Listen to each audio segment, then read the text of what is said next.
Isaiah chapter 58. Shout the message. Don't hold back. Say to my people Israel, you've sinned. You've turned against the Lord. Day after day you worship him and seem eager to learn his teachings. You act like a nation that wants to do right by obeying his laws.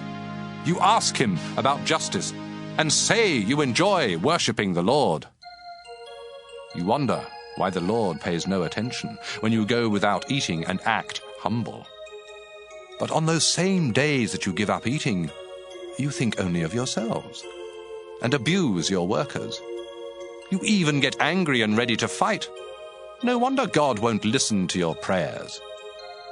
Do you think the Lord wants you to give up eating and to act as humble as a bent-over bush? Or to dress in sackcloth and sit in ashes? Is this really what he wants on a day of worship?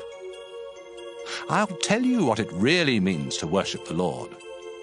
Remove the chains of prisoners who are chained unjustly. Free those who are abused.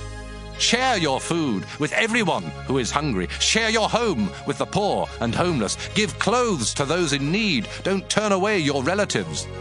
Then your light will shine like the dawning sun, and you will quickly be healed. Your honesty will protect you as you advance, and the glory of the Lord will defend you from behind. When you beg the Lord for help, he will answer, "Here I am." Don't mistreat others, or falsely accuse them, or say something cruel. Give your food to the hungry, and care for the homeless. Then your light will shine in the dark. Your darkest hour will be like the noonday sun. The Lord will always guide you and provide good things to eat when you are in the desert. He will make you healthy. You will be like a garden that has plenty of water, or like a stream that never runs dry. You will rebuild those houses left in ruins for years. You will be known as a builder and repairer of city walls and streets. But first, you must start respecting the Sabbath as a joyful day of worship.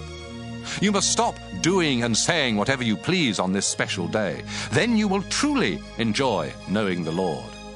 He will let you rule from the highest mountains and bless you with the land of your ancestor Jacob. The Lord has spoken.